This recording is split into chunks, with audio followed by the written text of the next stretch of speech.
तस्मै श्रीगुरवे नमः। श्रीचैतन्यमनोभीष्टं स्थापितं येन भूतले स्वयं रूपकदा मह्यं ददाति स्वपदान्तिकं। वन्देऽहं श्रीगुरो श्रीयुतपदकमलं श्रीगुरून् वैष्णवांश्च श्रीरूपं साग्रजातं सहगण रघुनाथान्वितं तां सजीवं साद्वैतं सावधूतं परिजनसहितं कृष्णचैतन्यदेवं श्रीराधा कृष्णपादां सहगण ललिता श्रीविशाखान्वितांश्च। नम ओं विष्णुपादाय कृष्णप्रेष्ठाय भूतले श्रीमते भक्तिवेदांत स्वामिन्निति नामिने। नमस्ते सरस्वते देवे गौरवाणी प्रचारिणे निर्विशेष शून्यवादी पाश्चात्य देश तारिणे। नमो महावदन्याय कृष्ण प्रेम प्रदायते कृष्णाय कृष्ण चैतन्य नाम्ने गौरत्विषे नमः। हे कृष्ण करुणा सिंधो दीनबंधो जगत्पते गोपेश गोपिका कांत राधा कांत नमोस्तुते। तप्त कांचन गौरांगी राधे वृंदावनेश्वरी वृषभानुसुते देवी प्रणमामि हरिप्रिये। वाञ्छाकल्पतरुभ्यश्च कृपा सिन्धुभ्य एव च पतितानां पावनेभ्यो वैष्णवेभ्यो नमो नमः। जय श्री कृष्ण चैतन्य प्रभो नित्यानंद श्री अद्वैत गदाधर श्रीवासादि गौर भक्त वृंद। हरे कृष्ण कृष्ण कृष्ण हरे हरे, हरे राम राम राम हरे हरे। मूकं करोति वाचालं पंगुं लंघयते गिरिं यत्कृपातमहं वन्दे श्रीगुरुं दीनतारिणं। Hare Krishna. Welcome all of you for our discussion on Srimad Bhagavadgita. So last time when we had met, last Friday, we had started the second chapter in which we completed the first part of second chapter. Second chapter is very big, as we were discussing, one of the biggest chapters of Bhagavad Gita, in which we covered, I think, something around 9 shlokas. Today we'll continue from there. Before we start, let's offer our prayers to Lord Shri Krishna, the speaker of Bhagavad Gita. Prapanna parijataya totravetraikaparnaye jnanamudraya krishnaya Gita-amrita duhe namaha. So, as I was telling earlier, that in the second chapter, as we usually do, we will keep reciting the shlokas which are for our memorization. We are expected to memorize shlokas every unit of Bhakti Shastri. So those shlokas, which especially in this unit, I have this habit of reciting those shlokas in the beginning of the class. That becomes a habit for us, and it's not much, it doesn't need much time outside the class that way. So let us do them. Every shloka we will do it once, and every session we will do it. That way we will have a better way to recite and memorize. Karpanya dosho pahata svabhava pृच्छामि त्वां dharma sammudha cheta yachreyasya nishchitam bruhi tanme shishyasteham shadhimam tvam prapannam. You all can unmute and recite with me. That will be a practice. Te hinosmin yatha te kaumaram yauvanam jara tatha dehantara prapte dhiras tatra na muhyati.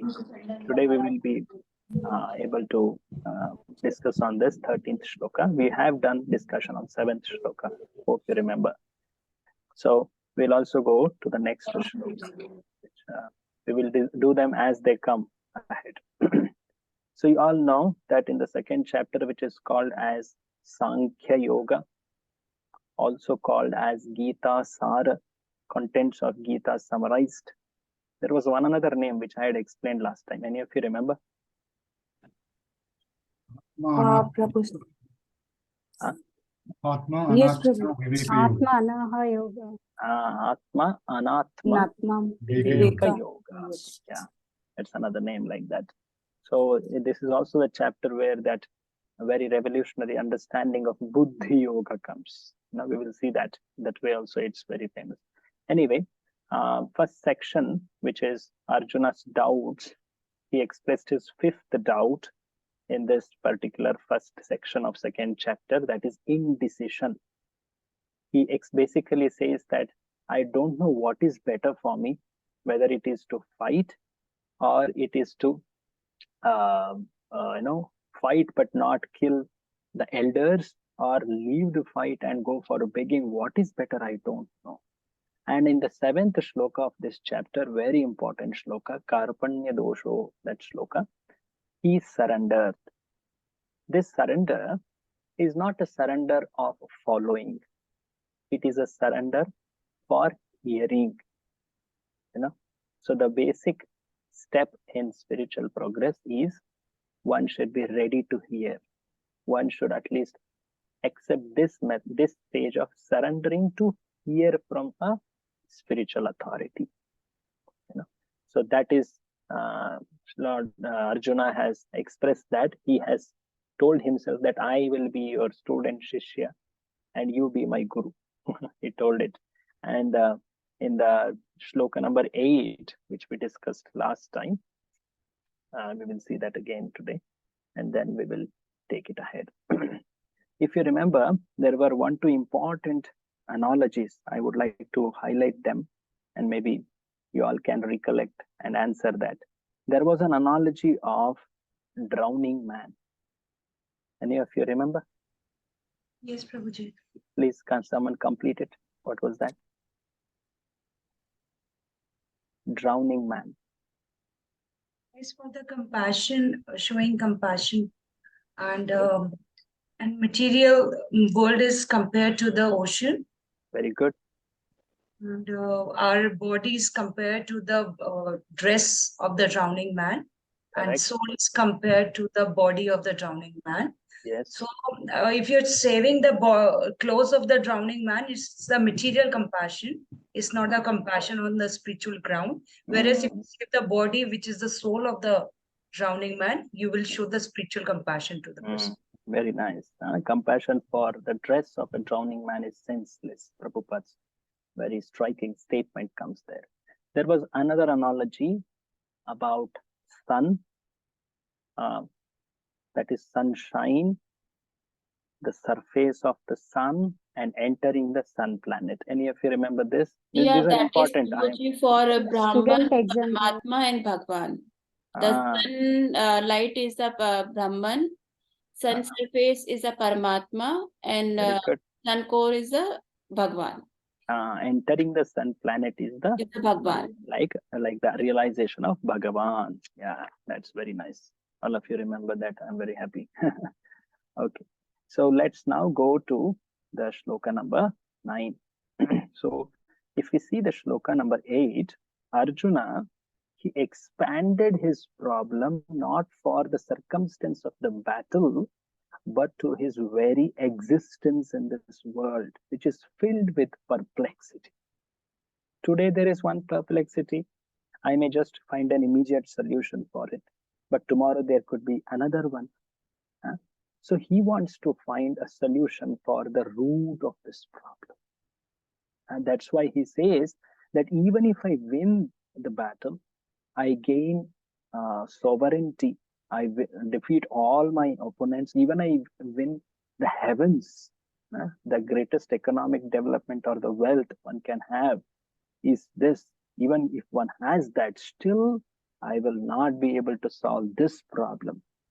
This confusion, what is the better thing to do? Shreyaha, what is the most beneficial thing to do? If you see, this kind of question is seen in Srimad Bhagavatam many, many times. Parikshit asks this question to Shukadev Goswami. So what is that a person, especially a human being who is especially at the verge of death, what he should do? When such a statement is made, the spiritual teacher, he feels so reassured that the student is eager and open to hear, that he gives the best of his knowledge. So that's this way Arjuna has entrusted that full surrender to he has offered himself fully to Krishna to hear. He wants to understand, and then later what will happen, that we will see. Then later at the end of Gita, in fact in the middle itself, in the 10th chapter itself, he expresses himself that I am fully surrendered to follow. That's the second stage of surrender. So after Arjuna said this, then Sanjaya spoke. Last time we saw this, is it not? We will recite, we just see the translation of this. Please see the read the translation of the shloka on the screen, please. Hare Krishna Prabhuji. Yes, Mataji. Sanjaya said, having spoken thus, Arjuna, chastier of enemies, told Krishna, Govinda, I shall not fight, and fell silent. And fell silent. So, in the shloka, what are the words which Sanjaya has used for Arjuna and Krishna? Please see.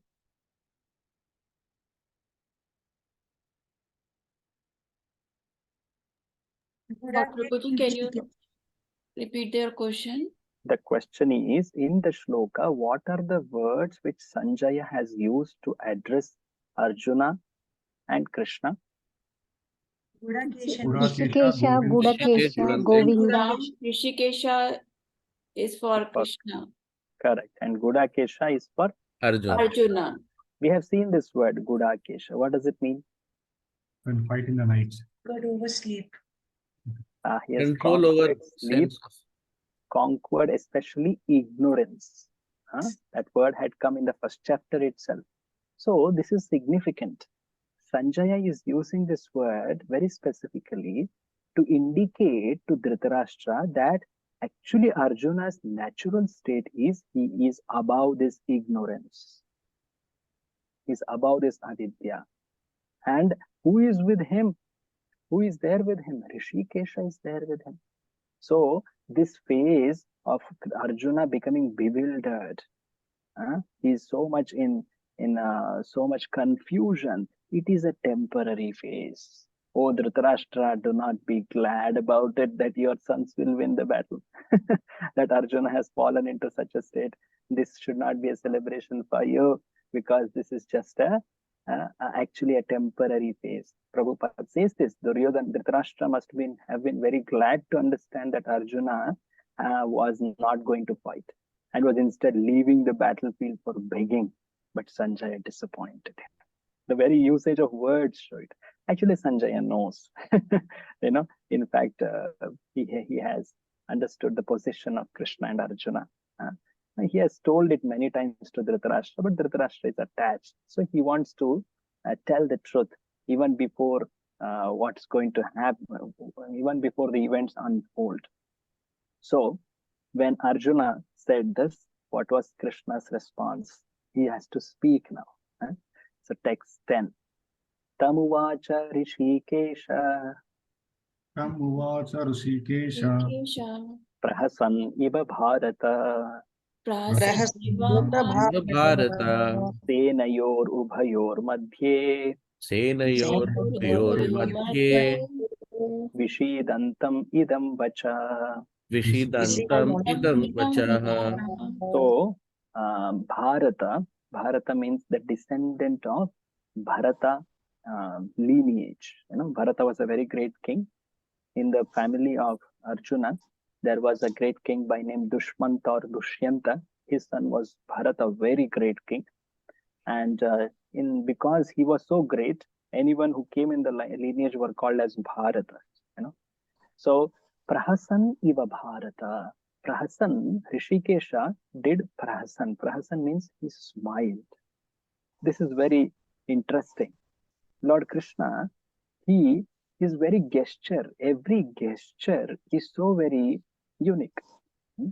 Just by smile, he so much satisfies the devotee. He conveys the very important message. Like it is told that after Queen Kunti spoke so many prayers, pleading him, do not go, O Krishna. Just now, my daughter-in-law, should we say daughter-in-law? Yeah. Uttara, she saved from the Brahmastra. is it not? Now you saved the child Parikshit, my great grandson. So now you want to leave? Your leaving would be actually so much painful for us. Better we have more distresses, then you will be there with us. Like that she was praying in Bhagavatam, you may remember. At the end of it, how did Krishna respond? Did he speak? He smiled. He smiled. And that smile itself so much meaning for Kunti Devi. She was so satisfied, she knew. And here there is a very specific message which the smiling of Krishna is, which Prabhupada explains why he smiles. There are many reasons for this smile, like there are many reasons for every action of Krishna. Like Krishna closed his eyes when that evil Putana came. That itself has so many meanings, so many reasons. So every action of Krishna is like that. So much filled with rasa. So here Krishna is smiling. Before he speaks, he smiles. So why he does that, we'll see that. There are many meanings, but one reason Prabhupada explains in the purport. Read the translation. Can I read, Prabhuji? Yes, Mataji, read. O descendant of Bharata, at that time Krishna, smiling in the midst of both the armies, spoke the following words to the grief-stricken Arjuna. Arjuna, Vishidan. So Arjuna, who was grief-stricken, was doing Vishada. Now Krishna smiled. Why did he smile? Till now, the rasa was of friendship. Now his friend has become a disciple. The rasa has now changed. It is like between a guru and a shishya. So Krishna was smiling at this change of relationship. In fact, there are many other reasons. One of many teachers have explained it like this, that it was also to reassure Arjuna. Arjuna, do not worry. I am here. When we see someone smiling at such a crisis, we understand, oh, this person knows what is the situation. That gives a confidence, a reassurance. And also he was amused at the display of the energy of his, which made Arjuna to take this relationship of student. That's his Leela Shakti. And also he was surprised that how Arjuna was reasoning till now so much based on his understanding of Shastras. But at this point, he realized that nothing is going to help him. He really submitted himself. Like we say, Avyaya ut pahad se niche. Like that, he really submitted. He understood that the academic or material expertise will not help one solve the perplexities of life. And that discussion started becoming serious. So from text 11, the Gita starts. Of course, Bhagavadgita starts at the very first chapter, first shloka itself. But here onwards, Bhagavan speaks in the mode of Jagat Guru. Krishnam Vande Jagat Guru. Is it not? By the knowledge of Bhagavad Gita, Krishna is famous as Jagat Guru. So many people respect and they regard such a great respect for Bhagavad Gita, the knowledge spoken by Krishna. And it starts from shloka number 11 to be exact. So text 11, Shri Bhagavan Uvacha Ashocyan Anvashocastvam Ashosha Anashosha Prajna Badamscha Bhashase Gatasun Agatasuncha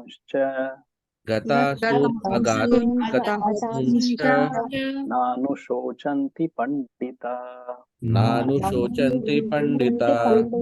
So immediately, Prabhupada says in his purport that Krishna immediately took the position of the teacher and he chastised the student. That is Arjuna.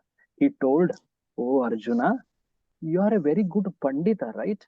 You are a Pandita. You are speaking as if you are a Prajna, that is very learned man. But what are you doing? You are lamenting. Shochan, ashochan, but it is not fit for lamentation. What are you lamenting or crying about? Like sometimes we see a child is crying for something so silly. Is it not? And sometimes the grown-up person will think, why are you crying? I will give you the other one. Come. So when a person is not having higher knowledge, he is crying is seen as something so silly, something so very unfit for crying, by a person who is learned. Is it not? So here Krishna is saying, you are telling that you are a Pandita, you are learned, but you are crying for that which is not fit for crying. What is that? Gata asoon. Asoon means what? Please check the word toward meaning. Asoon. Asoon. Life, Prabhuji. Life. Huh?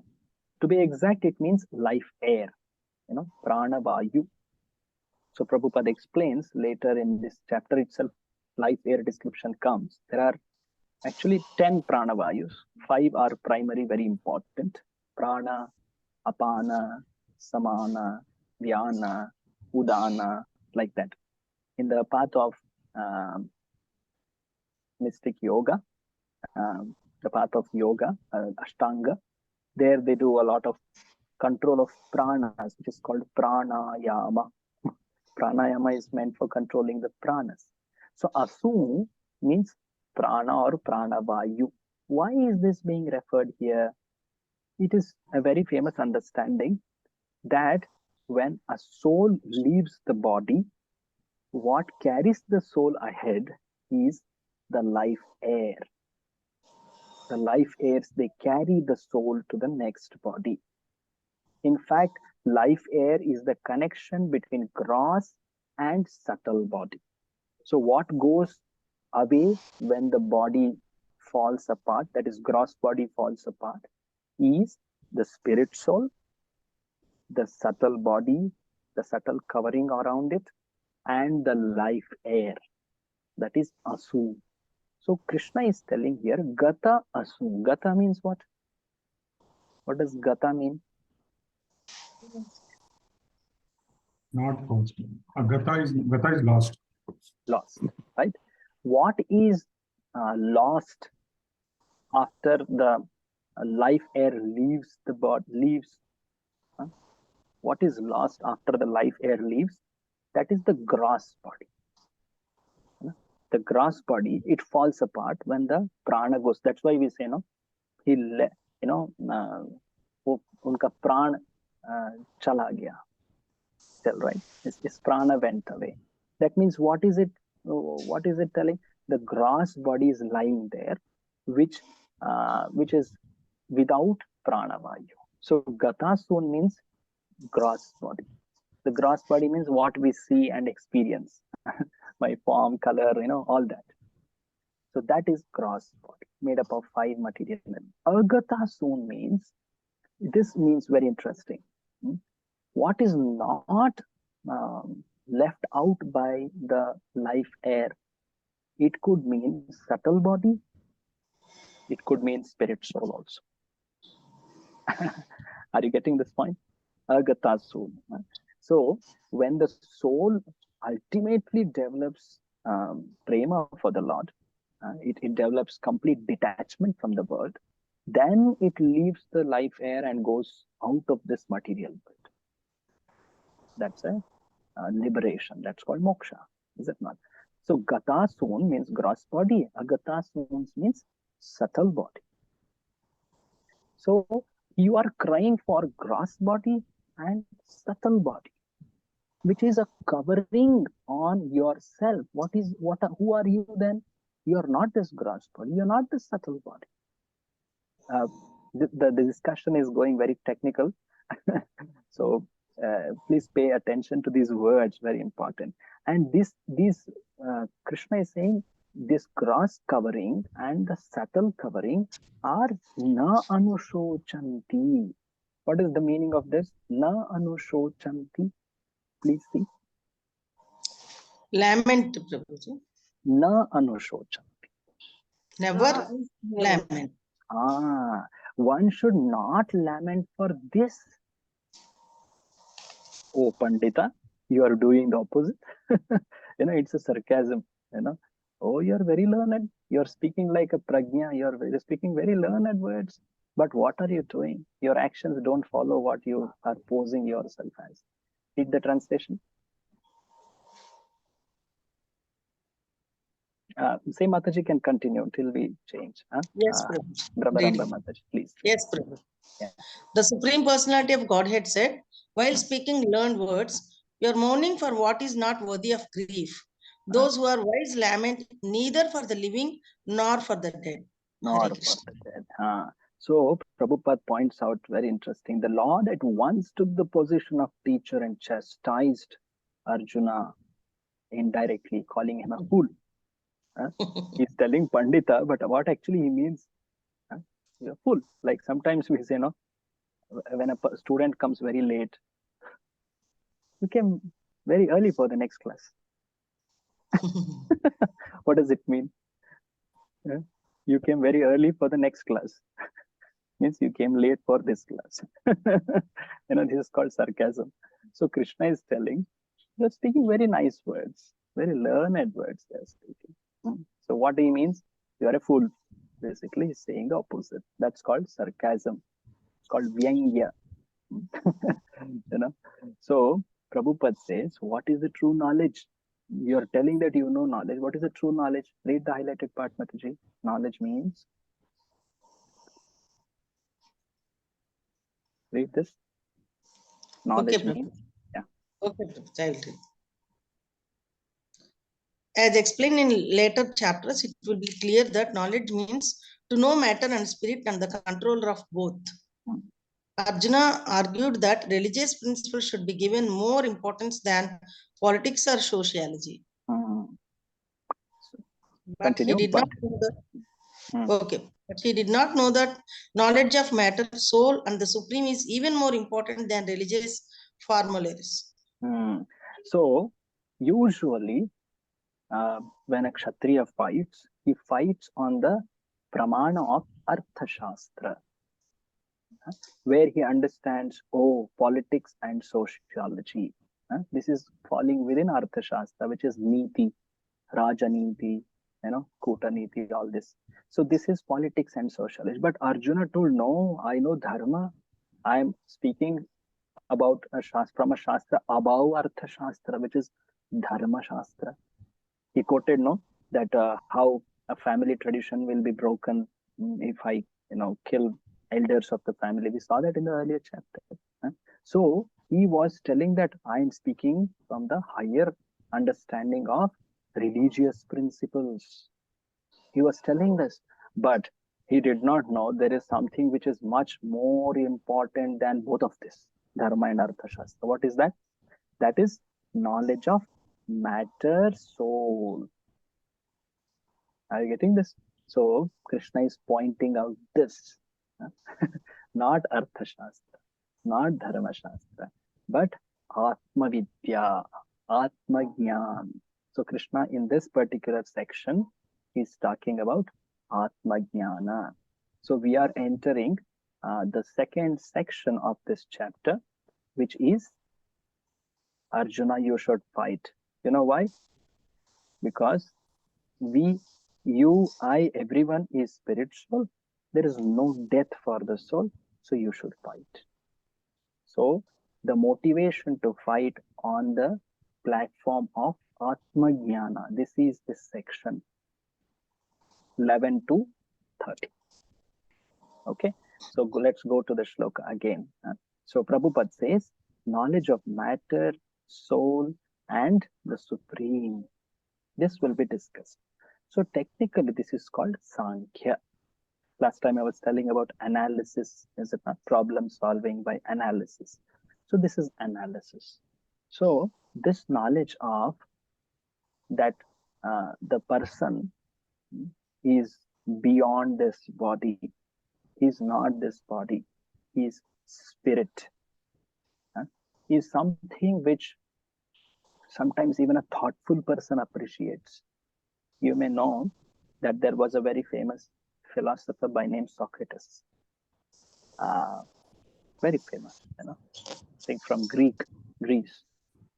So he, by Prabhupada says about him in his lectures, that by his thinking, by reasoning, by observation, by his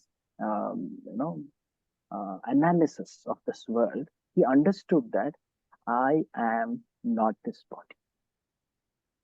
When he was started speaking about this, people at that time, they started feeling very insecure. He's telling something which is so very different.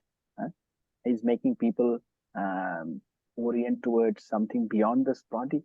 So they in fact tried to kill him. And he was put in prison. He was given poison. When on the day when the soldiers brought him poison, very deadly poison, the history says its name was hemlock, and he was given that platter, the bowl full of poison. And when he was about to drink, he told before, actually, you cannot catch me, so you cannot kill me. Kill me if you can catch me. You cannot catch me. What I am doing now is just that my body is falling apart, but I am not going to be killed. This is what he was saying. And people were so surprised that he was so fearless while drinking poison. And he drank poison and he died. Just see, just the basic understanding of spiritual knowledge. That is, I am not this matter. I am spirit soul. That itself is so transformative for people. Is it not? So Krishna is giving this first step of spiritual knowledge, so which many, in fact, practically all spiritual paths, truly spiritual paths, they accept. Be it Mayavadis, be it Nirakarvadis, be it yogis, all, even Buddhists, everyone accepts that we are something beyond this matter. Not what I see, what I touch. No, this is not myself. There is something beyond. So Krishna is speaking this, and he goes to the root. Now we all should start listing the qualities of spirit soul which Krishna will give in this series of shlokas, starting from 12. Let's see them. If anytime you find it difficult, you can interrupt me and ask. Okay, so let's go to 12. Natve vaham jatunasam.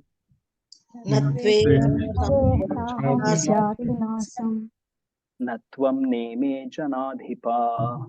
Na chaiva na bhavishyama. Sarve vayamatah param. Krishna says, na. So many times na came, right? This is one way in which you will see Krishna describes the Atma in this section. It is not this, it is not this. This doesn't happen to the soul, Na. Definition by negation, it is called. This is the Upanishadic way of explaining truth. Upanishads do it. You may remember in Isha Upanishad also some verse came like this. What is that? Yeah, there are some verses like that which tell opposite meanings. Fifth verse. Tadejati tannaichati taddure tadvantike. It tells it opposite.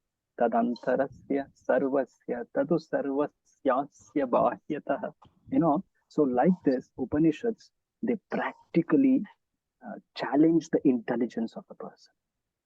Oh, I thought it is like this. No, they put it really opposite. And they make us to think beyond our experience, to actually start to open up for that possibility. So Krishna is telling here, na tu aham jatu nas asam. So it's not that I am going to be destroyed.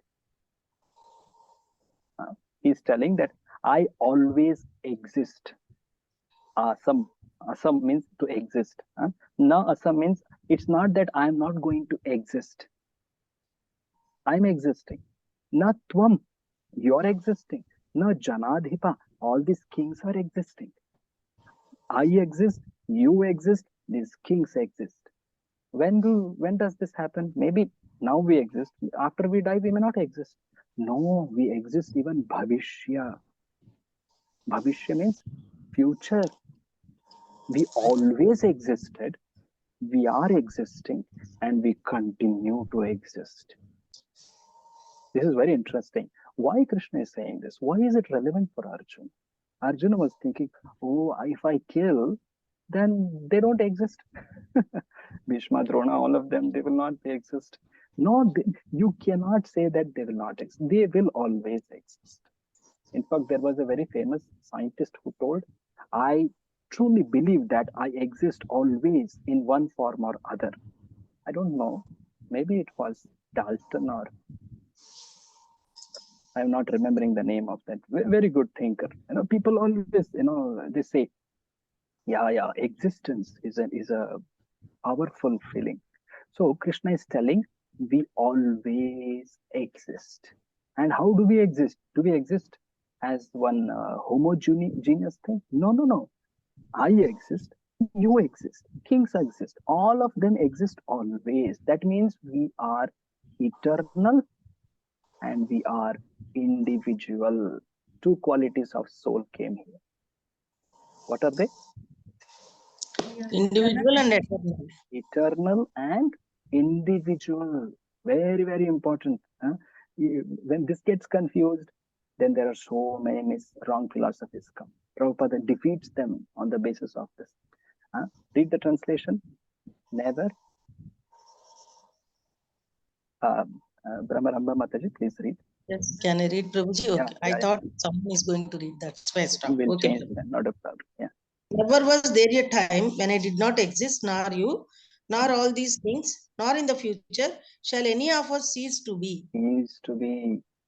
So Prabhupada gives a very wonderful purport. Actually, his purport, he's so faithful to the Acharyas, he replicates practically the whole of commentary of Sripad Ramanujacharya. Sripad Ramanujacharya has given a very elaborate commentary on this, because this verse is a very strong refutation of Mayavadis,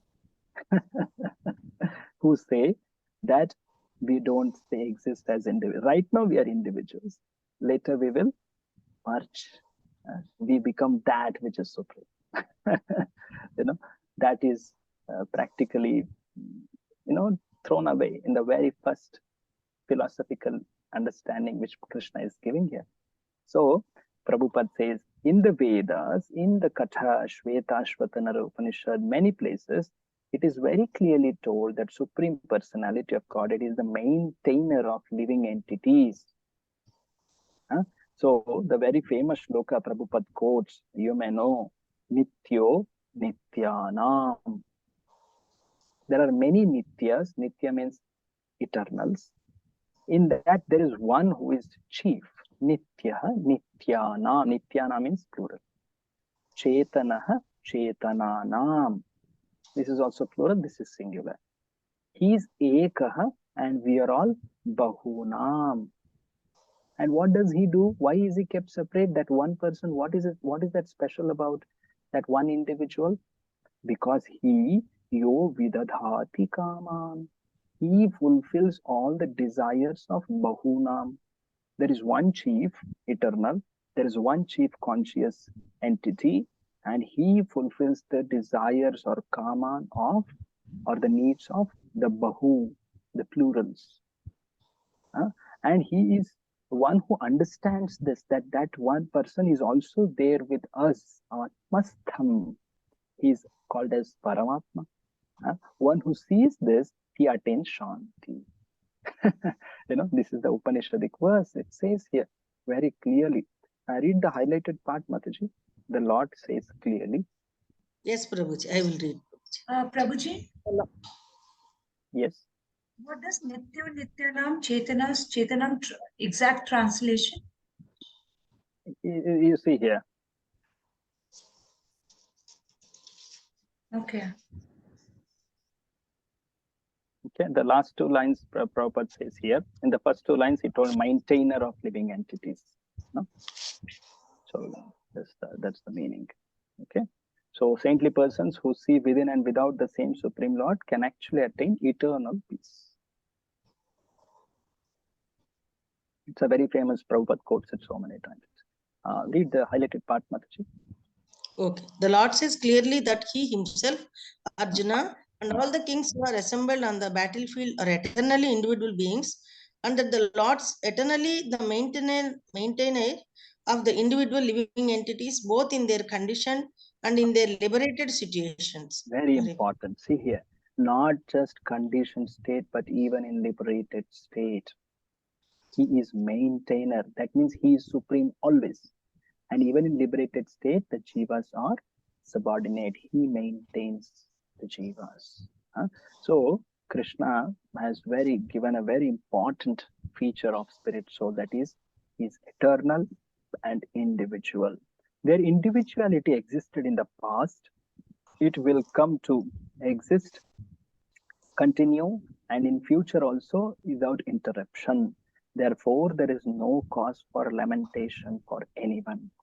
When we know that that person always exists, then there is no fear of non-existence, right? So this kind of reassurance is there behind this shloka. Prabhupada says this something about Mayavadi theory. Read this. The Mayavadi theory. The Mayavadi theory that after liberation, the individual soul, separated by the covering of Maya or illusion, will merge into the impersonal Brahman and lose its individual existence is not supported herein by Lord Krishna, the supreme authority. Nor is the theory that we only think of individuality in the conditioned state supported herein. See, when Mayavadis, they actually have given commentaries also on Bhagavadgita. Like Shankaracharya has written commentary on Bhagavadgita too. There the interpretation is different. So Ramanujacharya, he takes up those interpretations and he refutes them very logically using the very Bhagavad Gita shlokas itself. So one of the interpretations, they say that this shloka is talking about individuality. True, it is talking about individuality. What type of individuality? It's talking about individuality in a conventional sense. To talk it more specifically, vyavaharika means in a worldly sense it is talked. It is not talked in a liberated state. Are you getting? We are individuals in material world, because we are in Maya. We are all. They understand that we are all in Maya. That's why they are called Maya. So right now we are individuals, but when we get liberated, that's not talked about here. That's what they interpret as. But how Prabhupada explains, refuting them, following Ramanujacharya, is what was the shloka telling before? Krishna chastised Arjuna, telling that you are crying for gross body and subtle body, which is not fit for crying or lamenting. Then why will Krishna speak about individuality of gross and subtle body? He already discarded the material and the outlook, materialistic vision. Is it not? So why will he say it again here? That's one way Krishna Prabhupada explains. Another is, see, there is Krishna saying in this shloka, never was there a time when I did not exist. Means he included himself also. So that means he is talking about himself and the jivas. The jiva as soul, not as body. Because when he is talking about himself, we all understand that Krishna is the supreme person. How can he say that this is individuality in the material sense when he's talking about himself? That means he is reduced to a materialistic person, right? An embodied being. And then how can his situation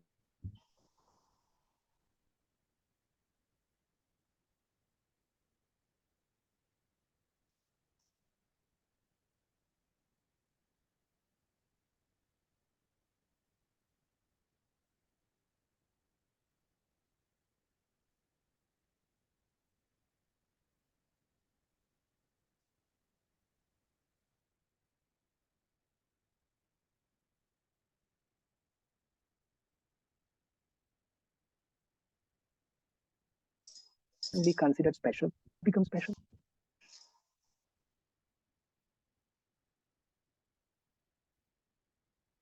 Am I audible? Hare Krishna. Some You're disturbance audible. Prabhuji, in between. Now we are able to hear you. I'm audible. Yeah. So now I think there was a network glitch. Let me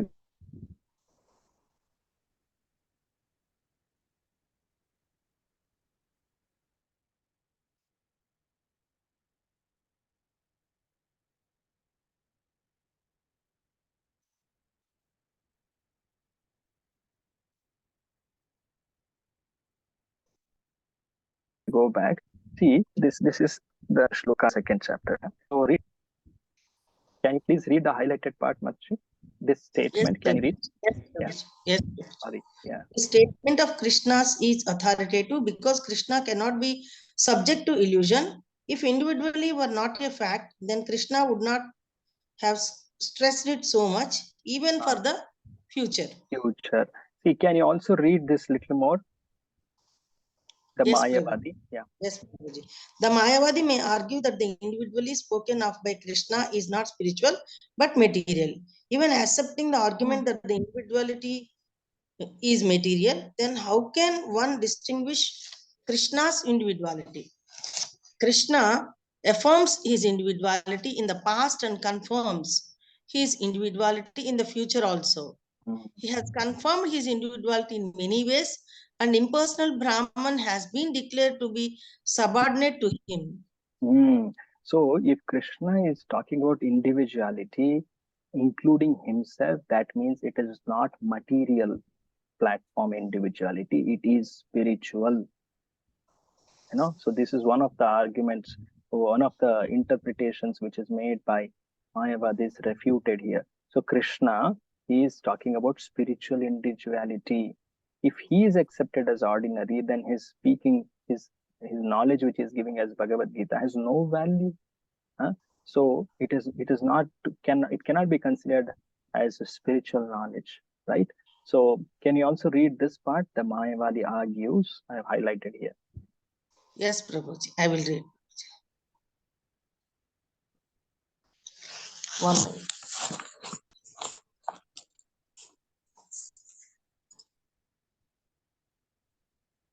The Mayavadi argues that the plurality mentioned in this verse is conventional and that it refers to the body. But previous to this verse, such a bodily conception is already condemned.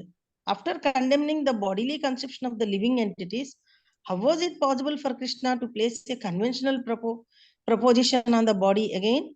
Therefore, individuality is maintained on spiritual grounds and is thus confirmed by great acharyas like Sri Ramanuja and others. It is clearly mentioned in many places in the Gita that this spiritual individuality is understood by those who are devotees of the Lord. Devotees of the Lord. So very clearly Prabhupada says that it is spiritual individuality. That means individuality as spirit souls. Spirit soul is individual, and this is understood by devotees of the Lord. So the non-devotee who has not submitted or understood this superior position of Krishna, he may study Gita, but his studying is like licking the bottle of honey from outside. One cannot have a taste of honey unless one opens the bottle. So this particular analogy, Prabhupada will repeat it ahead also. The Bhagavad Gita is a mystery. Unless one takes to devotional service, he will not understand truly what is Krishna meaning when he says this shloka. Many people appreciate Bhagavad Gita, but are they able to truly understand it? That can be done only when one hears from an acharya in the parampara. So the Mayavadi explanation, which is refuted above, is like most misleading representation of Gita. In fact, Chaitanya Mahaprabhu told it, Mayavada Bhashya Shanile Hoy Sarvanash. So one loses all power to understand the Gita by following Mayavada philosophy. So one should actually understand in this shloka, Krishna is talking about individuality at spirit soul platform. The two qualities of spirit soul we saw in this shloka. Please refer. Anyone, please repeat them. Eternal and individual. Eternal and individual. These two very important qualities. Sometimes you will find the shlokas will mean the same characteristic or quality, but they explain it very differently too. So there are many other qualities of soul which will come ahead. We will see them ahead also. Are all of us together? Is it clear? Hare Krishna. Yes, Prabhuji. Okay. Text 13. Now it goes very interesting. It goes to the point of, what are you talking of, Arjuna, Krishna? I'm not, see, it's not that Arjuna doesn't know about Atma, but Krishna is making him understand its importance in this battle, understanding of Atma, how important it is in life. It is not a knowledge of book, but it is practical. Nothing in Bhagavadgita is theoretical. Otherwise, why will Krishna speak it in the most tough situation of life? Why will he waste time of talking about something which cannot be practiced? So here he is speaking something which is very practicable. So he says, Dehi nosmin yatha dehe Kaumaram yauvanam jara Kaumaram yauvanam jara Atha dehantara praptir Tatha dehantara praptir Dhirastatra na muhyati. Dhirastatra muhyati. So here Krishna describes something more about something called dehantara. See, there is something called deha, which we understand, that is this body. And there is dehi. Deha, dehi. Dehi means one who is inside the deha, one who owns the deha, one who is dwelling in the deha. He is not deha. Like I am living in a house. Am I the house? No. This is the understanding here. Deha, dehi. These words will again and again come. And there is something called dehantara. Like, sometimes we say this word, sthalantara. Some other places also we use this word. What does it mean? We are changing from one sthala to another sthala. Sthala means place, right? Dehantara means we are changing from one deha to another deha. Who is changing? Dehi is changing. Dehi is someone who is inside the deha. So, dehinaha asmin. We are dehinaha. Yatha dehe. Just like the deha, it undergoes changes. What changes? Kaumara, Yauvana, and Jara. Very famous. This slokam is so very easily known to many. Actually, is it not? This is one of the first slokas we hear. Kaumara means childhood, Yauvana means adult, and Jara means old age. So the deha undergoes these three changes, but the dehi, no, we are dehis, we are within the deha. And we change the deha at the time of death. Just like the deha is changing from Kaumara, oh, it was so small, it was so cute. And when one becomes adulthood, he develops very specific qualities, specific appearances, many things. And when becomes old, everything starts looking so ugly or dull or not so beautiful, is it not? So this is changing of deha. But who is not changed? Dehi is not changed. I don't feel different from what I was 20 years before. I still have those memories. Yeah. The 20 years before, I was at that place, I was playing, I had gone to this village. We still remember, right? And the deha has changed, but dehi has not changed. Like that, at the time of death, what happens? Not just jara, from yavana to jara, but from this jara body to another deha we take. And dhira vyakti, a sober person, he is not afraid, confused, or bewildered by this. Read the translation. And anyone else would like to take? Hare Krishna. Yes, Prabhuji, I can. Please read, yeah. As the embodied soul continuously passes in this body from boyhood to youth to old age, the soul similarly passes into another body at death.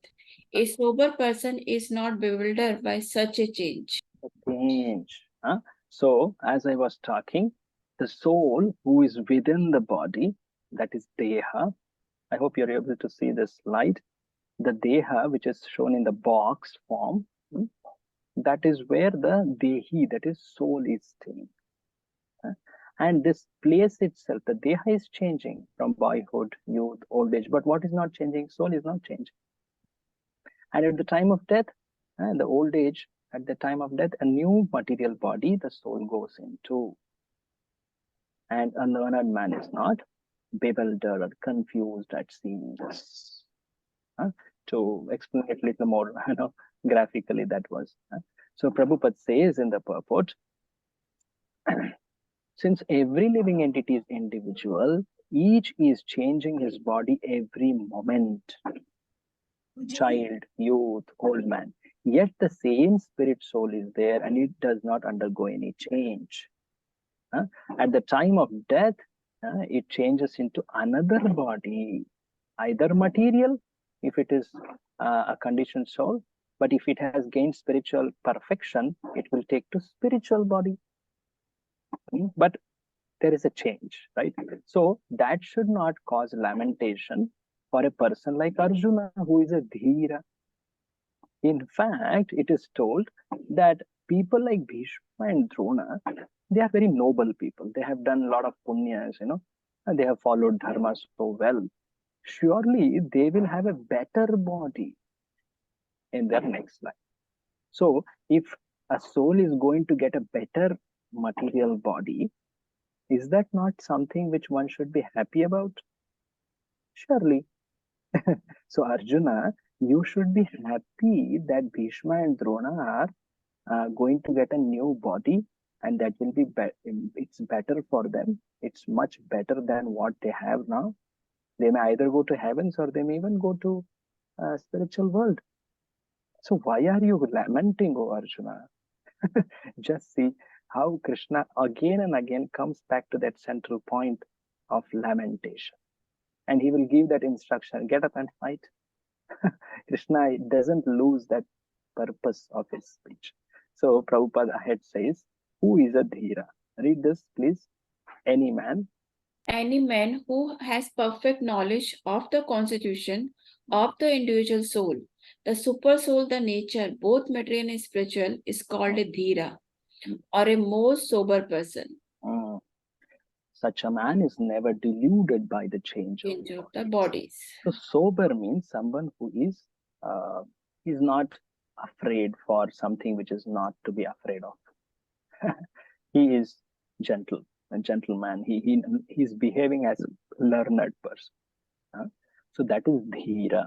So Prabhupada talks about the nature of soul, taking from the reference of a shloka which comes ahead. There is a very famous shloka which comes ahead, which describes soul as an amsha of Krishna. In the 7th chapter, it comes, Mamai vamsho jivaloke jiva bhuta sanatanaha. So Krishna says, Mama eva amshaha jivaloke jiva bhuta sanatana. So this jiva, it's atma, sure. One level of understanding of this self is atma. I am not this matter, I am spirit. I am eternal, I am individual, and some more things are going to come and we'll see them. Another understanding of self is I am an amsha of the Lord. I am a sanatana amsha of the Lord. Mamaiva amsho jiva. Amsha means what? Amsha means, like Prabhupada says, part and parcel. Part and parcel means here, very interesting, this word, part and parcel. part means what? Oh, we belong to someone. At the same time, is it that it has become separated at a certain moment? No, it is always a part. It has been always. It is eternally a fragmental portion. Fragment, as soon as we hear this, we may say, oh, that means it broke away from something which was central. No, that's not the case. It is Sanatanaha Amsha. Eternally fragmented portion of the Supreme, that is Atma. So this is another understanding of Atma. Prabhupada is quoting from a future shloka of Gita. He explains that these fragmental portions are eternally so. And even in liberation, the individual soul remains the same, that is fragmental. It never becomes one with the Supreme. So the super soul, very famously understood as Paramatma, that is also staying with the Atma. But it is that one entity, but he is reflected. He is expanded in so many forms, staying with every Atma. So that way, there is something called theory of reflection, which is explained to understand about super soul. Can you please read this, Mataji, the theory Yes, of reflection? Prabhuji. The theory of reflection can be applied to the super soul, who is present in each and every individual body and is known as Paramatma. He is different from the individual living entity. When the sky is reflected in water, the reflections represent both the sun and the moon and the stars also. The stars can be compared to the living entities and the sun or the moon to the Supreme Lord. Yeah, very interesting. So just like there is a reflection of, say, sun or moon at so many places. So that means the same sun and moon in the reflection, in the form of reflection, are present, is it not? In the water, many places. So like that, Paramatma is also present. That way one can understand about the existence of that one super soul who is existing in expanded way in many places with every Atma. So this is the explanation Prabhupada gives here. Basically, what are we seeing from this shloka? In this shloka, what it says is that there is a dehantara which happens, and we are not deha, we are dehi. Dehi means Atma, one who stays within the deha. He owns the deha for a certain period of time. That is its kshetra. That word is used by Krishna later. So one should not mistake oneself to be the house or the deha. One should know that one is staying in the house. Like sometimes we use this word embodied soul. Embodied means one who is living in a material body. Embodied. This word comes in Gita itself. Prabhupada uses that. So know the difference between deha and dehi. So the third quality of soul here is, in the material world, the soul is actually staying in the material body, but it's different from the material body. That it's different from the body. That quality is explained here. Now, after hearing this, oh Krishna, you're telling something which is so abstract, so difficult to experience. This is not in our experience, right? About soul and all. We don't see it, we cannot perceive it. So how does this help? You're saying that we are undergoing kaumara, yavana, jara. Okay, that's, we can perceive, but at the time of death, you're telling death, which is so very painful. You're telling that, oh, a learned man should see it and not get bewildered. No, even a learned man gets affected. That feelings come. So how does one deal with this changing body, changing situations of the body, the relationships and the events of this world, which are connected to the body? It is changing. The body is always changing. One cannot just be like a stone. Oh, matter changes, so I should not express, I should not feel anything for it. No, that's not practically seen. So how does one deal with it, oh Krishna? For that, Krishna goes to much more practical application. So the first practical application of Atma Jnana, it comes here. Matra sparshastu kaunteya Matra Matra sparsha sparsha kaunteya Shitoshna sukha dukkhada Sitoshna Sukha Krishna Sukha Dukkha Dukkha Agama payino nityas Agama Agama Payino Payino Nityas Nitya tam stitikshasva bharata. Tam Tam Shva Shishya Bharata. Bharata. So matra means here actually sense objects. Tanmatras, they're technically called. Sparsha means by contact. So when the senses come in contact with sense objects, like there are senses, eyes, ear, nose, tongue, and skin. And there are sense objects for it. For the eyes, it is form. For the ears, it is sound. Right? Like this. Any more? Please quickly list. Nose is smell, Smell, skin is feel, taste. taste, and ears is touch. to hear. Feel, yeah, touch, whatever.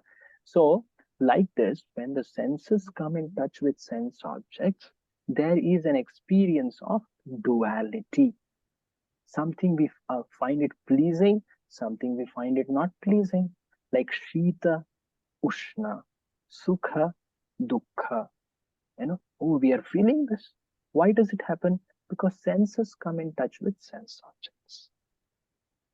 So know this experience is actually very external to yourself. This is not you. You're far inside. So know that this is temporary. Agamaha apayina. Agama means it comes. Apayina, it goes away. It is anitya. It is temporary. Know this, and very importantly, what you should do, oh Bharata. Bharata means here Arjuna. What you should do, titiksha. What does titiksha mean? Huh? Try to tolerate. Try to tolerate. Tolerate. That's the first instruction based on Atma Jnana. Krishna is giving. Read the translation, Mataji. Yes, Prabhuji. O son of Kunti, the non-permanent appearance of happiness and distress and their disappearance in due course are like the appearance and disappearance of winter and summer season. They arise from sense perception, O Session of Bharata, and one must learn to tolerate them without being disturbed. One must learn to tolerate. So know this, that it is a temporary experience. It's a transient experience. Like sometimes when a person is going to reach a very far place and he is taking a flight, there is something called transit. Transit means you go to a temporary place, you stay for some time and then you move to another place, right? So like that, this experience is a transition experience. What experience?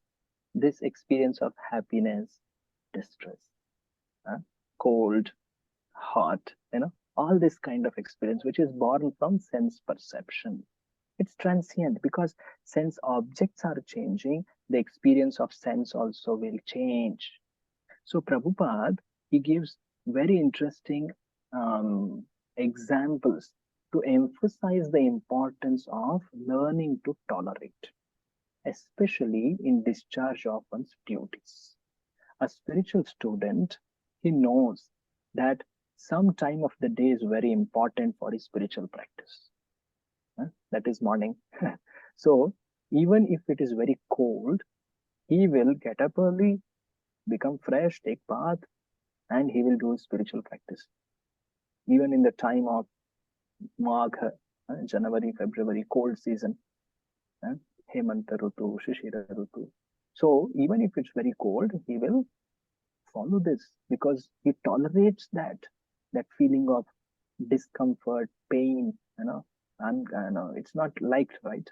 Who likes to take bath, especially in the cold water, that too in a winter season. Similarly, traditionally, a woman who cooks in the kitchen, especially on firewood, it's a great trouble for her to cook, especially in the summertime. But she tolerates it, knowing that no, it's my duty to cook. I cannot leave it away and telling that it's so hot. How can I cook? She does it. She doesn't hesitate. Similarly, what you should do, Arjuna? Read this, Mataji. Similarly, to fight is a religious principle of the Kshatriyas, and although one has to fight with some friend or relative, one should not deviate from his prescribed duty. One has to follow the prescribed rules and regulation of religious principle in order to rise up to the platform of knowledge. Because by knowledge and devotion only can one liberate himself from the clutches of Maya. Or illusion. So you should fight. See, very usually a person which is very simplistic, how do you say, inference of Atmajnan. Oh, I am not this body and spirits also. I should not do anything related to the body. No, that is not the lesson. What is the lesson? One should do one's duty even if it is not pleasing. Because pleasing, non-pleasing is all on the level of body, which is not you, which is not anyway permanent. What one should do? One should do one's duty and tolerate the difficulty, the duality which comes. So, Atma Jnana, knowing that I am not this body, I am spirit soul, doesn't mean that one leave away all the activities related to the body, but one does the duty in the spirit of tolerance. Very important. In the shloka, Krishna has used two names for Arjuna. Please see. What are those names? Kaunteya and Bharata. Kaunteya and Bharata. Both are referring to his body. Is it not? It's to his body, because that body was born in a particular family.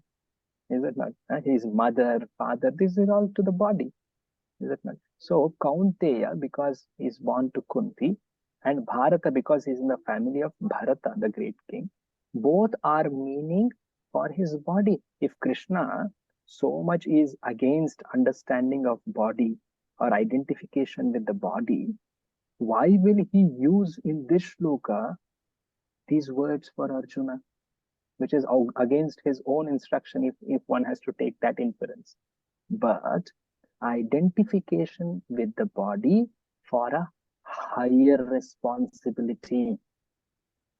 Very important here.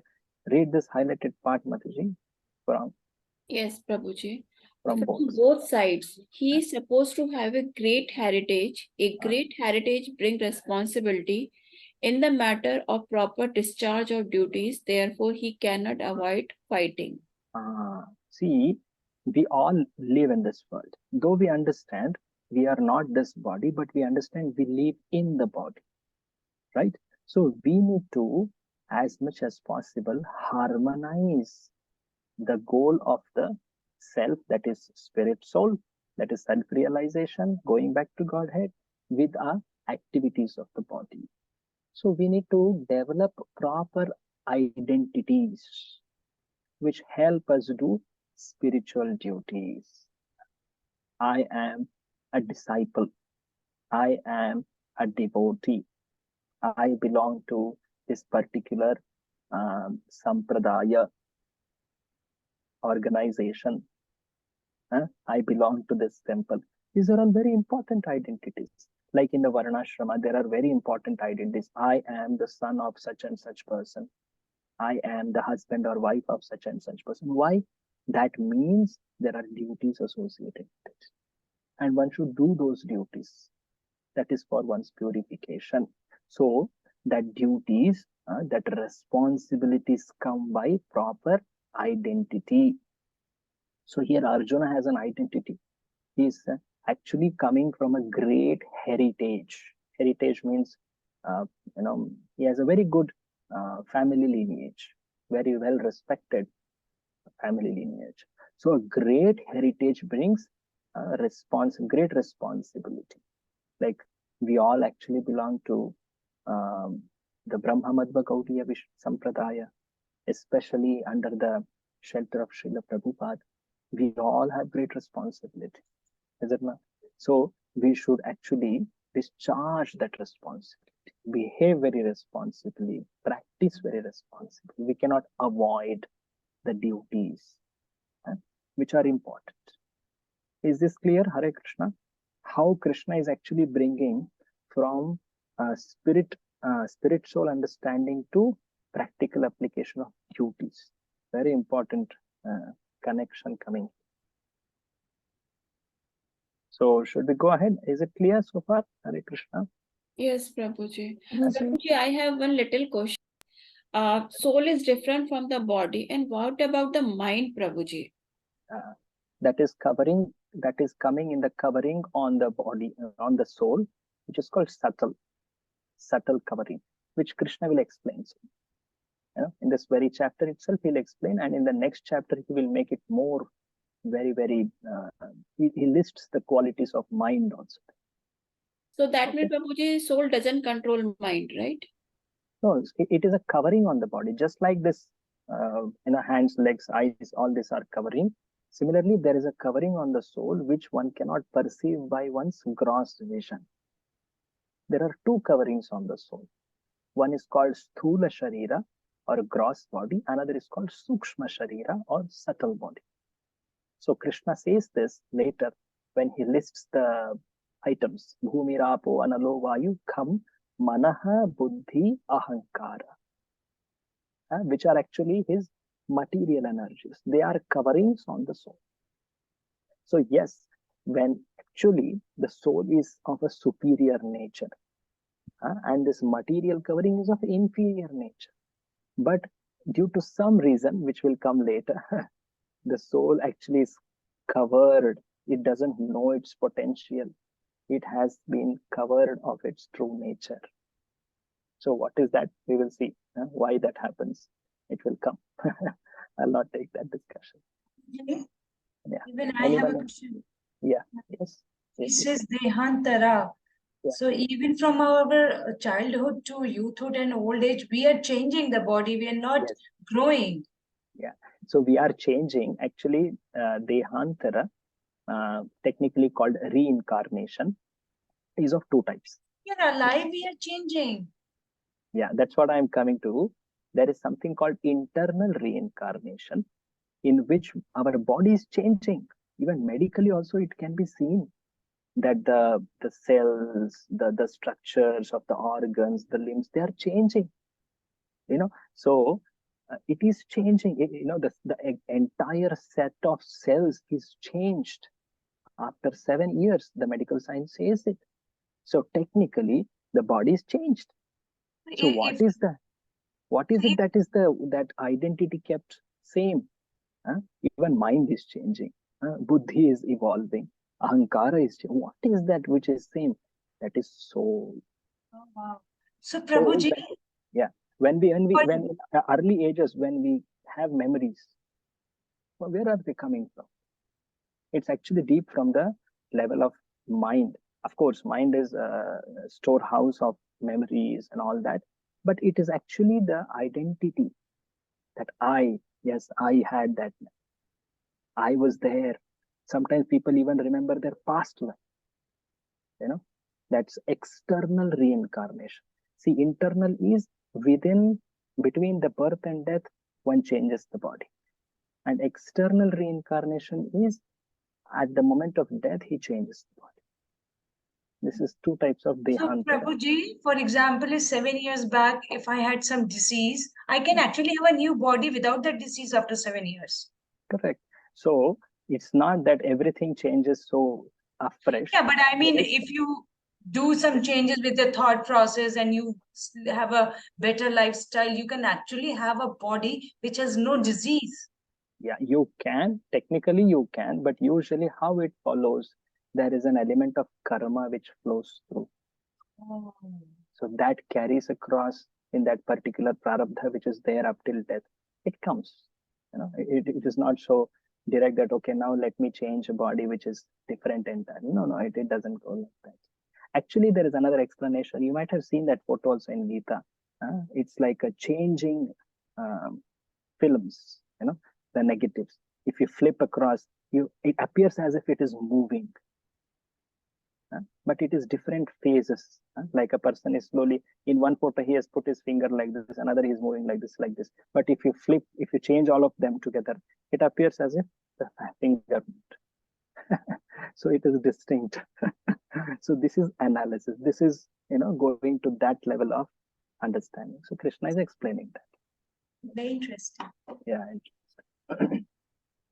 So Krishna will later himself say, it's so interesting, Ashcharya. One word comes where Krishna says, this soul is so interesting. Ashcharyavat pashyati. Anyway, we'll see that. So let's go ahead. So Krishna continues. What is the fruit of, okay, you're telling Krishna that why should tolerate? What will I get by tolerating? Only pain, pain, pain? No, Arjuna, actually by tolerating, you get something so high, which is not usually attained. That is amritatva. We will see that. Yam hina vyathayantyete. Yam hina yatayante Purusham purusharshabha. Purusham Purusharshava Samadukha sukham dhiram. Samadukha sukham Samadukha dhiram sukham dhiram Somritatvaya kalpate. Somratvaya kalpate. For a person who is not disturbed, vyathayanti, who is not disturbed by dukkha and sukha. See, usually we get disturbed by dukkha, but we should not be disturbed even by sukha. It's very strange how we get disturbed by sukha. Oh, we actually forget the reality when we are in sukha more than sometimes in dukkha. You may know that famous story of Chitraketu, who forgot about so much of about his life, his obligation to his other wives, his duties. In that joy, people, when they become very joyful, they forget. They become affected. They become disturbed. One should not be disturbed even in dukkha and sukha. One who is equal in this, he attains what is called amritatva. What is that amritatva? Read the translation. Yes, Prabhuji. Yeah.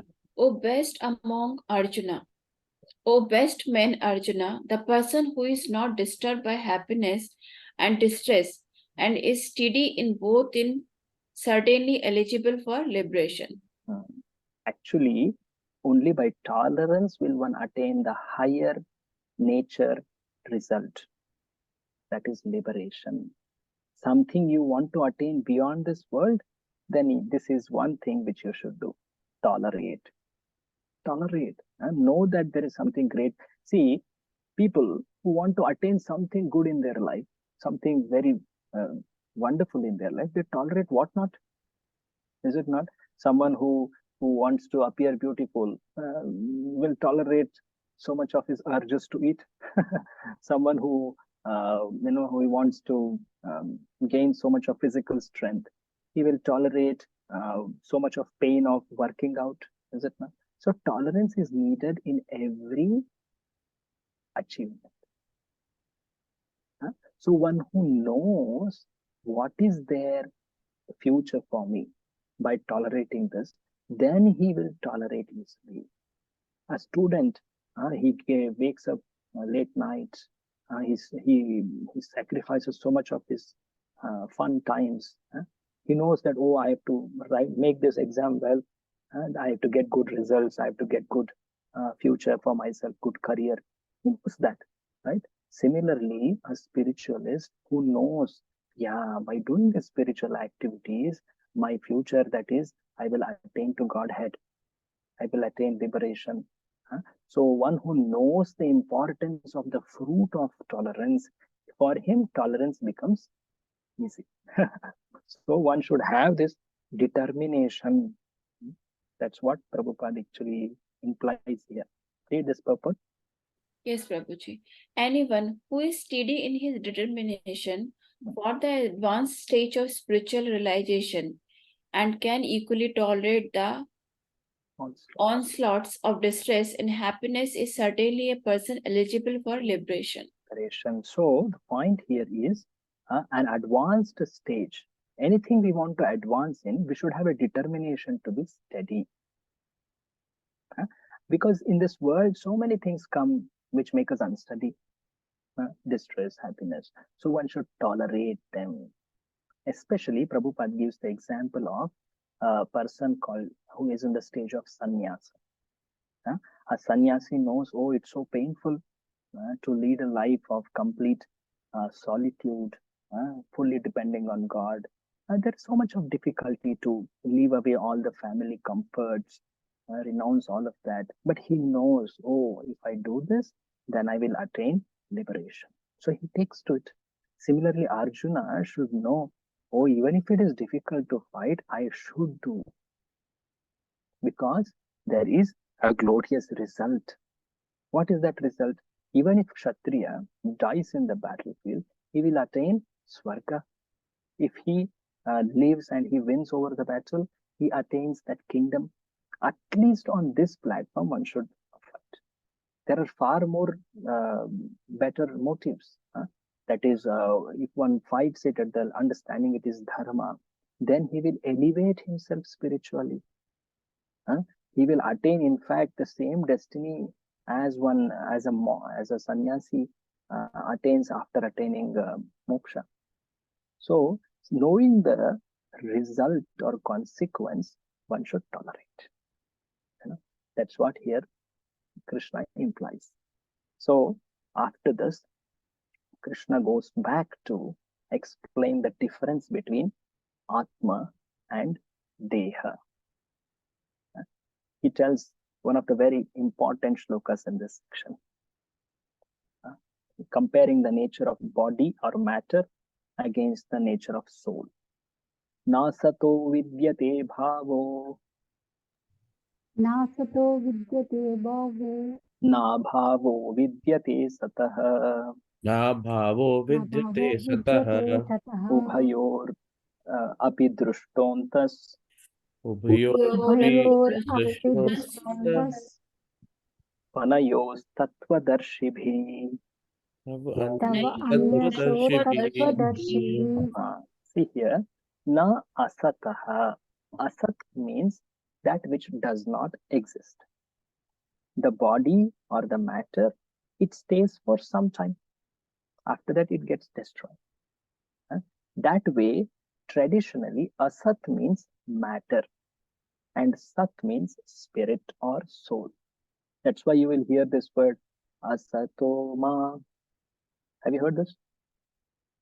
Yes, Prabhuji. Yes, Prabhu. Completed. Astoma Sadgamaya, sadgamaya, mrityorma, Jyotir. amritangamaya. Amrutangamaya. Like that. So the point is, asat means matter. That basically, that word actually says that move from material world to spiritual world.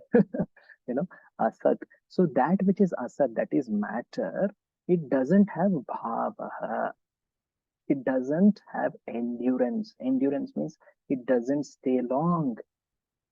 And that which is sataha, it doesn't have degradation, abhavaha. It always exists. And one who know this, actually, in fact, the greatly learned people, they know this, the nature of this matter and spirit. Read the someone else would like to take up reading? Thank you very much. Hare Krishna Prabhu, shall I? Read, yes. Those who are. Translation. Those who are seers of the truth have concluded that of the non-existent, the material body, there is no endurance, and of the eternal, the soul, there is no change. This they have concluded by studying the nature of both. Very important quality here coming, that the soul, the spirit soul, it doesn't change. So far we have seen many qualities: eternal, individual, it is different from the body, and now here it is coming, it doesn't undergo any change. Body undergoes change always. In fact, it gets destroyed. There is no endurance. Endurance means that which stays long. No endurance means it doesn't stay long. So there is no endurance of the changing body. So matter changes, spirit doesn't.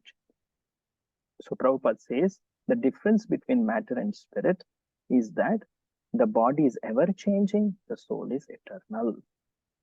This is something every spiritual discipline or the school or the tradition accepts, be it impersonalist or personalist.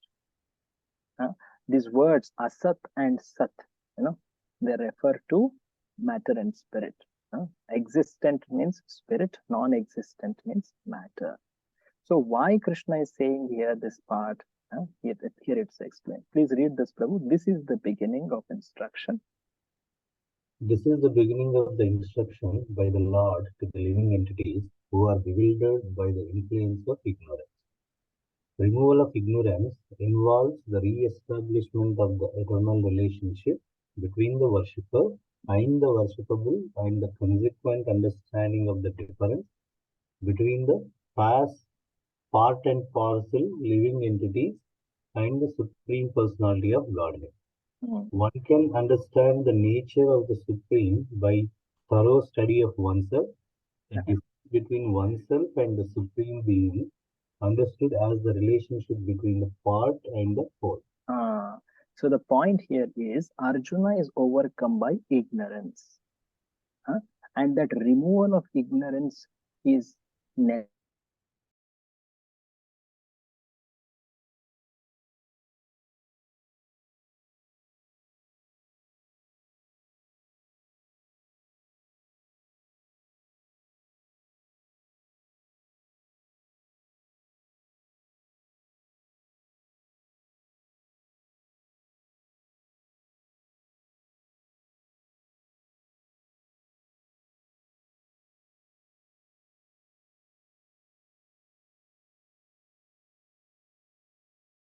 necessitating.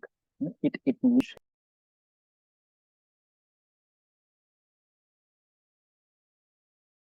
Hare Krishna, am I audible? Yes, Prabhu, now there was a pause. Okay. What was the last thing you are all hearing from me? Anything you remember? What was the last thing you heard before I logged off? No, we were just starting the Prabhu. I stopped. Okay. So why is Krishna explaining this knowledge of Atma Jnana? So Prabhupada explains here, Arjuna is playing the role of conditioned soul and he has fallen into ignorance, avidya.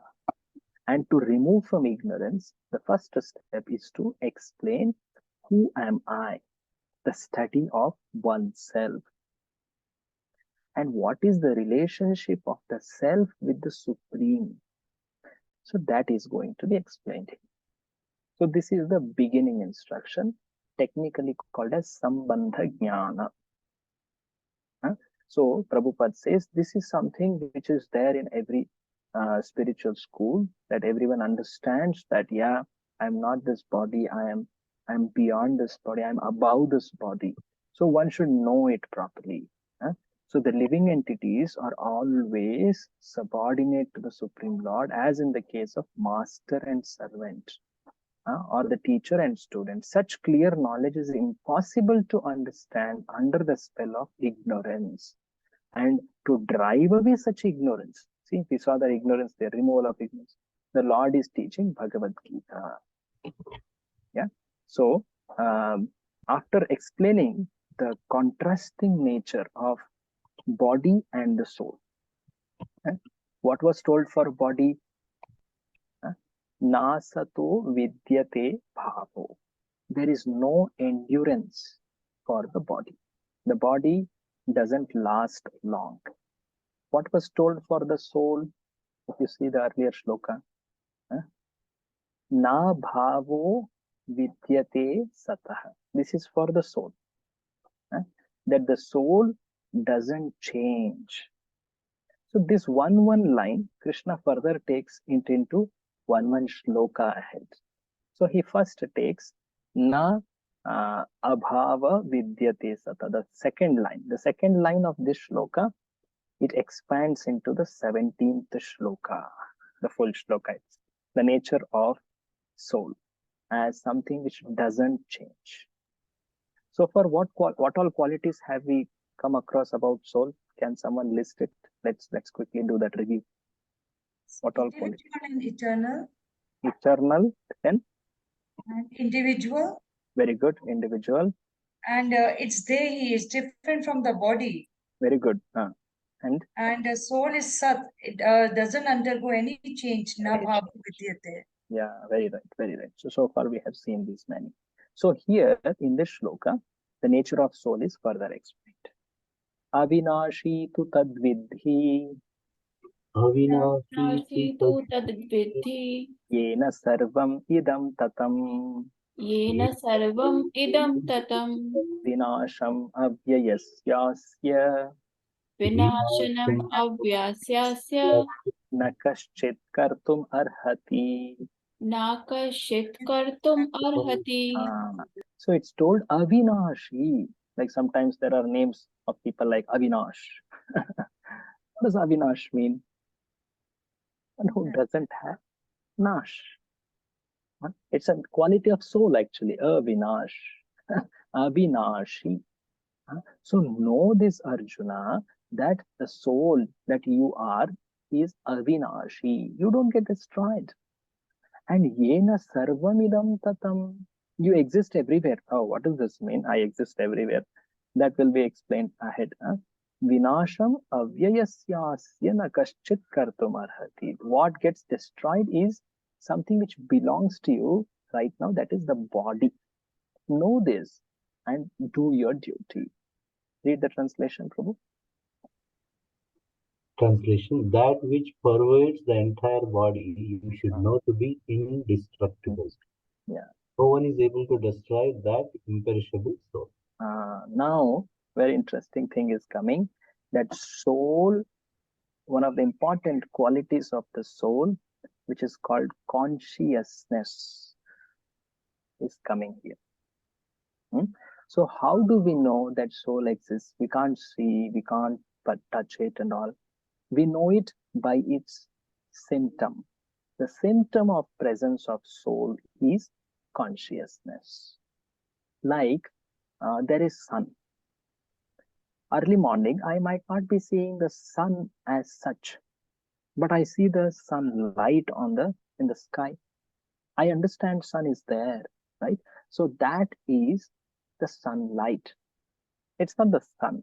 So like that, there is a light of the soul or the shine of the soul, which is called consciousness. So what differentiates a living entity, that is soul, from a non-living entity where there is no soul? That is consciousness, right? This is so common. We understand it. Oh, the stone, unconscious. Jada, we use this word. Oh, this dog, oh, he barks, he's conscious. Sometimes he might be sleeping, but he's awake. So there are many phases of consciousness. Yeah. So here the explanation of consciousness comes. So how do we know the real name, the soul exists? It's by consciousness. Read the highlighted part, Prabhu. Everyone is conscious. Yeah. Everyone is conscious of the pains and pleasures of the body in part or as a whole. This spreading of consciousness is limited within one's own body. The pains and pleasures of one body are unknown to another. Therefore, each and every body is the embodiment of an individual soul, and the symptoms of the soul's presence is perceived as individual consciousness. This soul is described as 1/10,000th part of the upper portion of the hair point in size. Okay, we will go to a little more technical here. So, first thing here to know is the consciousness. Every soul has its consciousness. It is not something which is with every soul's consciousness is same. No. Every soul has an individual consciousness. How do we know something is conscious? Usually we say this: thinking, feeling, willing. These are the ways by which we know something is conscious. Thinking, I think, feeling some emotions, willing some actions. So these are the ways we understand that something is conscious. So there is a spreading of consciousness in the whole of the body because there is soul at some place in the body. So how small or how big is the soul? Oh, here comes the most surprising thing about soul. The soul is so small that you cannot measure it. It is practically not understood by one's senses. It cannot be measured. Basically, it is not matter, right? How can you measure something spiritual by material things? It is not possible. But for something as an explanation, the Shastras do give the size of the soul, the size of a spirit soul. It is so small, this explanation is 1/10,000 the upper portion of hair point. If you take a hair, the top of the hair, that's the hair point. Bala Agra, it is called. Bala Agra, Agra Bhaga of the Bal. Bal is Kesha.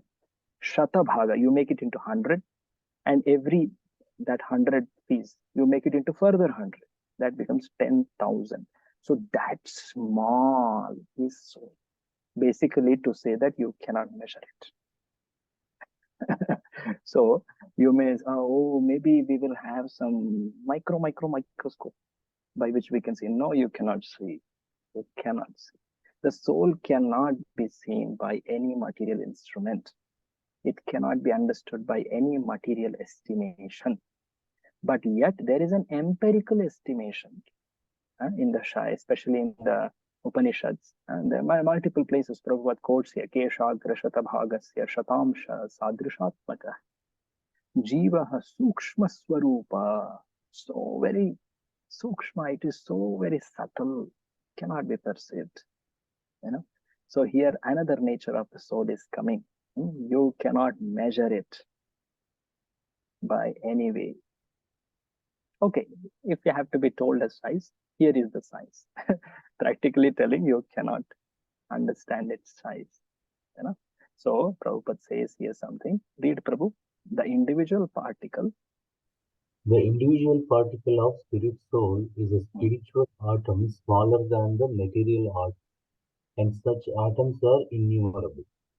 This very small spiritual spark is the basic principle of the material body, and the influence of such a spiritual spark is spread all over the body as the influence of the active principle of some medicine spreads throughout the body. This current of the spirit soul is felt all over the body as consciousness, and that is the proof of the presence of the soul. So someone may argue that telling the soul is so small, but how can it make this big body move, make it conscious, make it function? And this is something so very, it's nice fantasy. One may say like that. Oh, but Prabhupada says there are some things like that in our experience. We take some medicine, say a capsule. In that there is this small active ingredients. Prabhupada is telling that here. He was a pharmacist, Prabhupada in his earlier Purvashrama, he was a pharmacist. So he's telling, you take this some medicine, you got body pain, your whole body is paining. You took this capsule, I don't know what is it exactly for, which medicine should be taken. But when you take it, you after some time, you feel the effect of that small capsule's active ingredients in the entire body. Is it not? So why not that for a spiritual thing? This is for a material thing. So that is the proof of the presence of the soul. So it's not easily understood by our material senses. Okay. So here Prabhupada explains that this analogy, please remember, it's important for your exams too. The influence of the active principle of some medicine It's seen throughout the body. Similarly, though the soul is so small, its effect, influence is there all over the body, right? Even at the tip of the toe, I have consciousness. If someone pinches it, I feel the pain. If someone touches me at the head, I still feel the pain. Is it not? So the influence of the consciousness, which is the symptom of the soul, is there throughout the body. Sometimes the body could be so small like an ant. Sometimes it could be huge like a whale. Imagine the soul is same size, but the body is so varying. But yet the influence of the soul is there all over the body. Very interesting. So Prabhupada continues how the soul is situated in the body. He quotes from Upanishadic verse from Mundaka Upanishad. Read this translation, Prabhu. The soul is. The soul is atomic in size and can be perceived by perfect intelligence. Yeah. This atomic soul is floating in the 5 kinds of air: prana, apana, vyana, samana, and udana. Is situated within the heart and spreads its influence all over the body of the embodied living entity. When the soul is purified from the contamination of the 5 kinds of material air, its spiritual influence is exhibited. So there are these 5 life airs. Earlier also I was telling about Asu, if you remember, 5 life airs. See, you can see here, prana, apana, vyana, samana, udana. So there are specific functions for these vayus. Something which moves from top to down is by one vayu. Something which moves from down to up is from another vayu. Something which moves laterally is by another vayu. So there is a detailed science behind this. So all these vayus are like vectors. You must remember something in your coordinate geometry. Vectors, which are directed scalars, or which are actually pulling some energies, and they have some strength. They are pulling the entity in specific direction. Say suppose there is a stone here. It is a mass. I move it. I give a direction, right? I am pushing it. I'm applying a force with a direction. So that is movement. So likewise, in our body, there are these life airs which are forcing some movements. So all these forces which are in different directions, the soul is actually situated at the equilibrium of these directions. And sorry, if it's too difficult, you can just understand it's floating in the 5 kinds of air. And this lifting of the life air is technically called chakras, which Prabhupada himself will explain in 8th chapter, 6th chapter of Gita. This is a type of mystic yoga. It's completely related to the body. It's not yet talking about spiritual part. So, but the soul is actually governed by the life airs. So when one purifies the life air, actually one elevates the soul and the spiritual influence is exhibited. So Prabhupada is explaining that. So the influence of the atomic soul, can you read this also, Prabhupada? We will end with this purport for today. The influence of the atomic soul. The influence of the atomic soul can be spread all over a particular body. According to Mundaka Upanishad, this atomic soul is situated in the heart of every living entity, and because the measurement of the atomic soul is beyond the power of appreciation of the material scientists, some of them assert foolishly that there is no soul. The individual atomic soul is definitely there in the heart along with the super soul, and thus all the energies of bodily movement are emanating from this part of the body. Actually, later Krishna will say, Ishvara sarva bhutanam hriddeshe. Hriddeshe, sarvasya chaham hridi sannivishto. He says that the soul actually is situated in the region of heart. The region of heart. So that's the place where the soul is placed. At the same time, one can also understand that how there is a important role which the heart does for the whole body. It pumps and it gives the energy for the whole body. Where is it actually coming from? The medical science may explain it's just pumping. but actually it is giving that the energy is coming from the presence of the soul. So Prabhupada says that medical science, corpuscle movement, you may see it here. So medical science may not understand the presence of soul, but they do acknowledge the importance function which the heart plays. So the point is the position of this so very subtle, so very powerful spirit soul is at the region of heart. Now one may say there are heart transplantations which happen. What happens to the soul? Soul changes. Any of you?